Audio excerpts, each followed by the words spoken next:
So today, I'll be talking about prediction markets in the age of agents. Quick background on myself, I'm Peter Lipka, I'm the CEO of Somnia, but for the last 12 years, I was one of the co-founders of Improbable. For those of you who don't know, Improbable is a venture builder in the UK. Since 2012, we built about 30 or so different ventures, starting in the metaverse and gaming space, all the way to doing defense and AI and crypto as well. But I actually jumped ship to Somnia, which was one of the ventures that we really created a few years ago. So I'm a CEO of a blockchain company, so Somnia is a L1 blockchain, but I am a crypto skeptic. I'm actually a big crypto skeptic, and I actually think that most crypto is bullshit, I'll be honest. And there's only really 3 places where there's clear product market fit. For me, that's very much in payments / crypto, stablecoins, that's DeFi and prediction markets, of course, and that's why I'm here. When I joined Somnia, I was actually joining to pivot it away from what was very much in the gaming and metaverse space. And that's really what led me to prediction markets. And I wanted today to talk about why I'm personally excited by prediction markets, why I think there's better infrastructure out there that we can build upon, how and why agents should participate in them, and specifically, they should not resolve markets, and a little bit about plugging Somnia and what we're building there. So, when I first heard about the wisdom of the crowds, it blew my mind. Maybe because I watched Men in Black when I was younger, and there's a famous phrase there talking about people are smart, crowds are stupid. But then here, you've got the research showing crowds are actually incredibly smart, so it really blew my mind. As I did more research, I realized that I think prediction markets would fundamentally disrupt society, at a very fundamental level. Maybe not as much as AI, not necessarily for the better only. You just had, in the previous presentation, some really great thoughts about that. But I think it's got 3 specific areas. We've got entertainment, we've got truth discovery, and we've got derivatives. And I'm going to talk about each one in turn. So this is what everyone said. When normally you talk about prediction markets, people jump to gambling. That is ultimately the way that they've described a lot of what prediction markets are.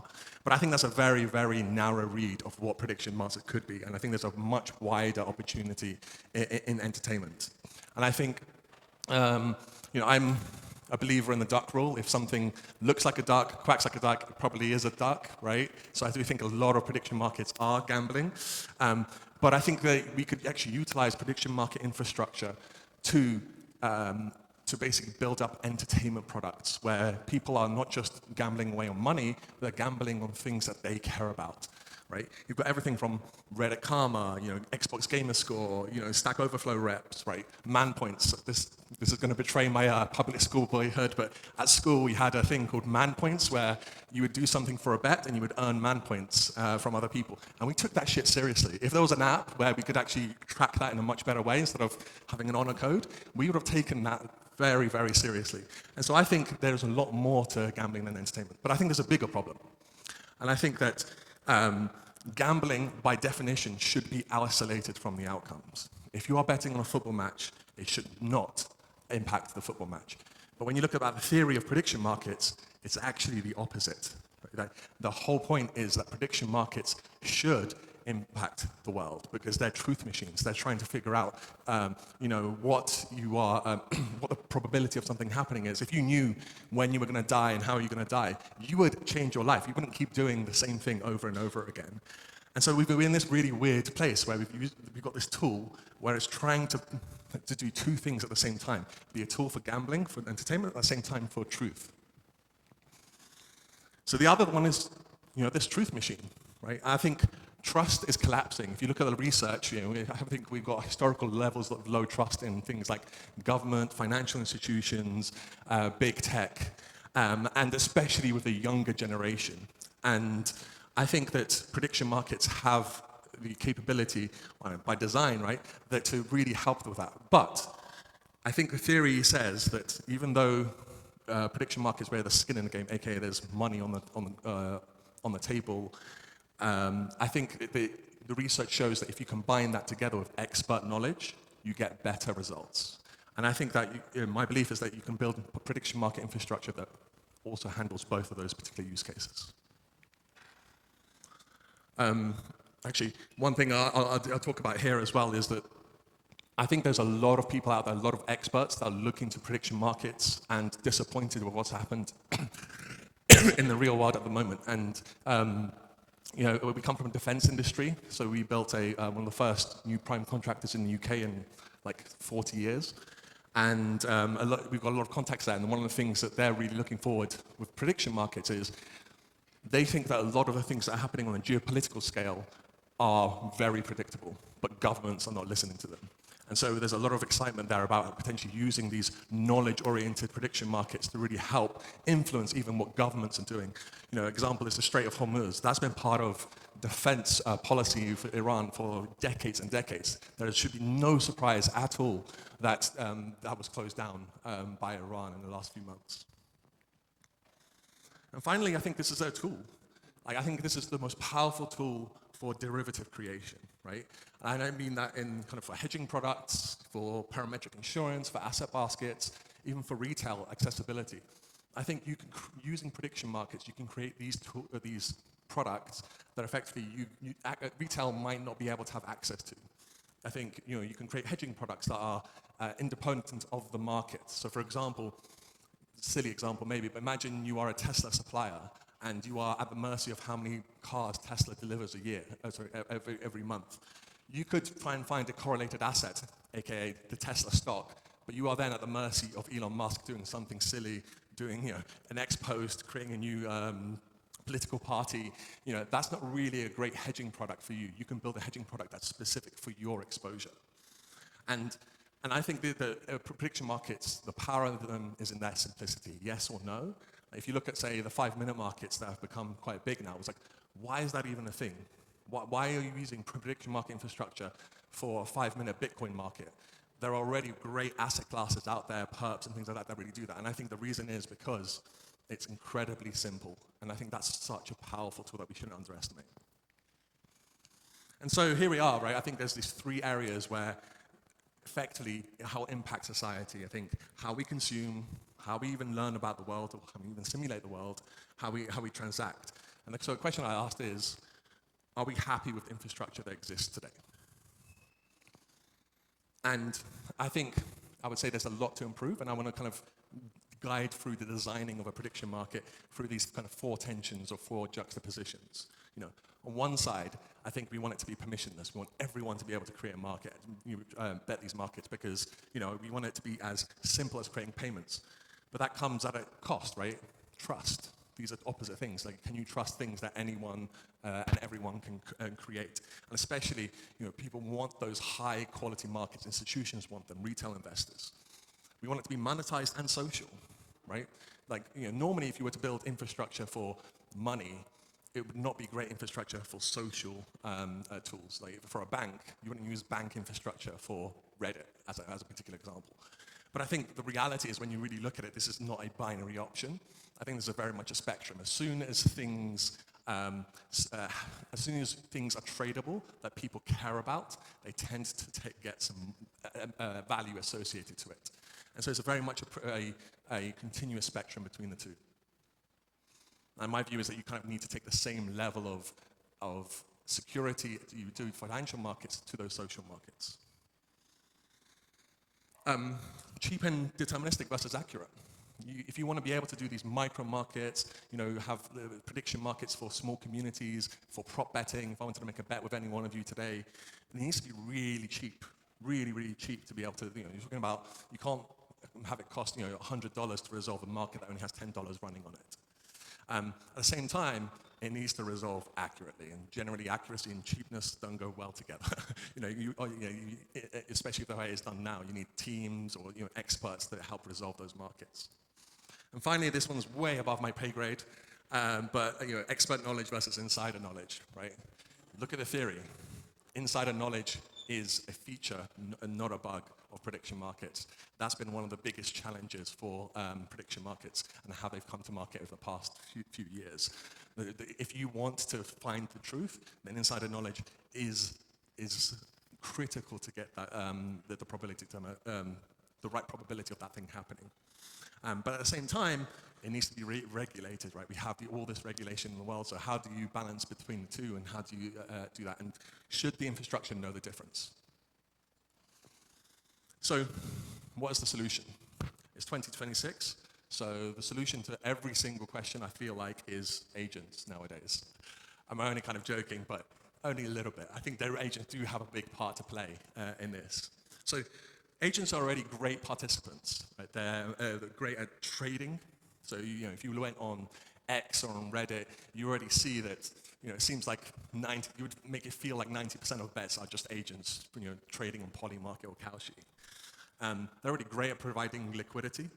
There's a really big challenge with market-making prediction markets in the sense that even doing simple ARB strategies, there's no two asset classes are the same, right? A presidential election on Kalshi is not actually the same exactly as a presidential election on Poly Market. And so I think there's a big part of AI to play in those market making. I think agents are also great on creation of markets as well.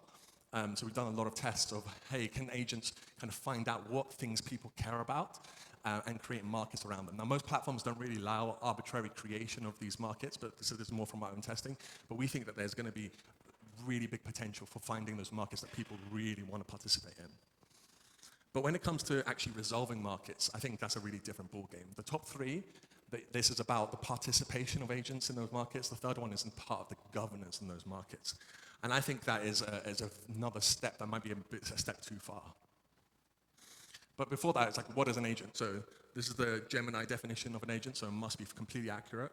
And it says, a person, entity, or substance that acts on another, exerts power, or produces a specific effect. So based on that definition, markets are already governed by agents, us as humans. But I think humans have problems, right? And then we've got these three different categories. I won't go into each of them individually, but we've got security risks. You've probably heard about people trying to be bribed that are resolving those markets. The interesting thing about that is sometimes you don't actually need to be successful in the bribery of them to resolve a market incorrectly. Even just announcing that you might be voting a slightly different direction can have an impact on that market that people can exploit. You've got herding and social pressure, for example, where the goal for a lot of some prediction markets like Poly Market Resolved is not necessarily to find the truth, it's just to make sure you're on the right side along with everyone else. And so you have a lot of that social pressure. You've got bias, right? We've got non-determinism. There's a famous case study I'm sure you've all heard of judges and probations, right? Where as it approaches lunchtime, the probability of someone getting a probation approaches actually 0, and then straight away post-lunch jumps up to 65%. So what should be a very kind of like, ideally a very clear and deterministic system for judging actually shows that there's huge amounts of non-determinism of how humans make decisions.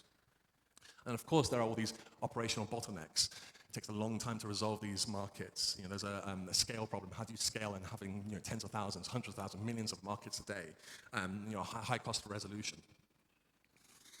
And so, why not just replace those humans with AI agents? Before I jump there, though, if we look at those, a lot of these arguments are the exact same arguments that people put against AI agents. It's not really that simple. AI agents bring a lot of the same problems, but also add other problems. But they do solve some, of course. They solve some of the latency problems. You can have markets now resolved within a second. You can easily scale this up. The cost should be negligible in comparison to the size of the markets over time. But you still have your bias problems. You still have your non-determinism problems, manipulation, various different types of manipulation of AI agents. And you've also got these new risks, hallucinations, data poisoning as well, and even centralization, right? You want to be at the mercy of these big tech companies that are helping resolve these markets of OpenAI or Anthropic and the like. And so I think there's a solution to this, though. And I think that is not using human agents, not using AI agents. It's about constraining the role of agents within the prediction market infrastructure. And basically have agents stop being agents, right? What we want to do is replace agents with data sources and, I would say, deterministic AI comprehension. And so instead of being agents, they actually just become comprehension machines. What does this particular data source say?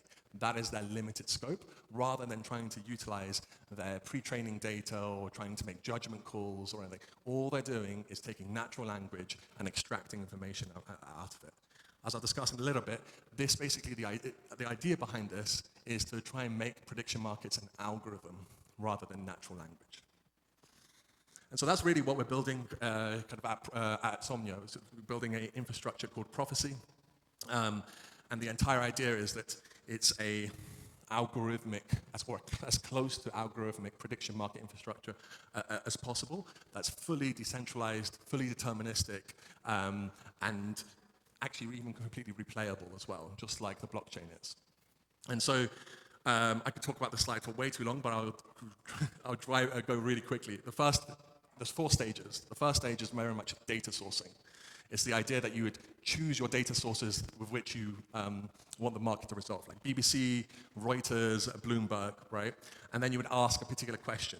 That question gets put into the AI comprehension stage, and then it says, hey, for example, according to the text below, who won the 2026 election? This is not agents going out there trying to find information. This is not them making choices. All they're doing is answering a simple question based on the information that's given to them. And this is done actually on-chain and fully decentralized. So you're not at the mercy of these big tech giants, again, trying to resolve these, or using Anthropic or AI again. Then we have resolution. The resolution stage is basically taking the extracted facts and then finding, is there quorum on it? Is the winner, say, for example, Donald Trump? And the idea here is that we move the decision-making away from the AI to something that is very, very easily understood as a simple algorithm. And finally, the settlement. So at the end of the entire process, you settle on-chain, and it actually supports any ERC20 tokens. So the idea is that you can denominate it in stable coins or you can denominate it in internet points. It doesn't really matter. And so let's use this as a particular example of something in practice of what I would call a very, very bad market. But I think it's a market that does, it highlights how this should work. So I've created this new market. It's got 3 very, very reliable data sources, peterlipka.com, peterlipka2.com, and peterlipka3.com. And the question we're trying to ask is, will there be more than 100,000 countries tomorrow? And I've put on my website, yes, there are, say, 1 million countries on Earth. It moves, the Oracle system extracts that information and decides, yes, that is what the data source says. And then it moves on to AI comprehension. AI comprehension says, let's extract the number of countries from the particular text. And the idea is that it ignores its pre-training. Of course, any AI will know how many countries there are in the world if you were to ask it. But the question is not asking what's the answer. The question is, what is the text saying?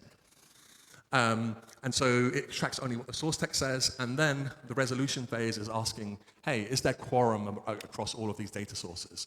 Do most of these data sources, yes, say there is a country count of greater than 100,000?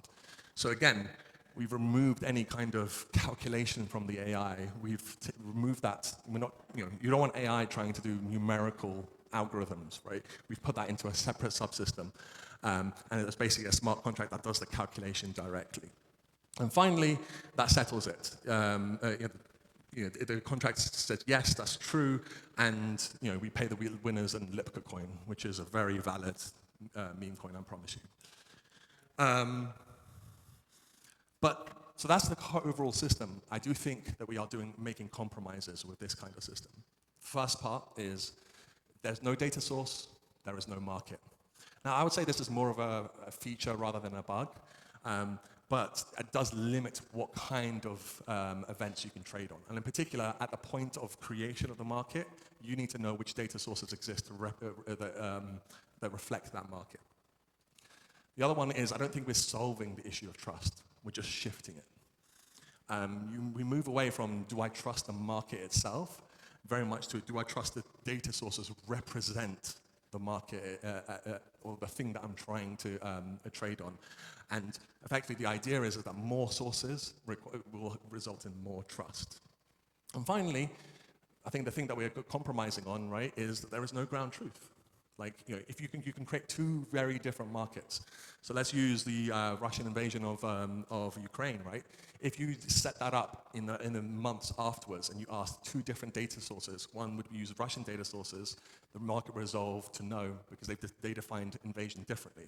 In the West End, they would say yes. So these are two very different markets asking the same, two very similar markets asking the same question but using data sources that are different and resolving differently. And I think that's still valid. Both are valid markets, but then you're compromising on finding ground truth. So to close off what prophecy really is and how it operates, we've built these 5 principles. We covered the first 3. We want no humans in the loop. We want markets on data sources, and we want it to be fully decentralized and permissionless to make sure that everyone gets access to it if necessary.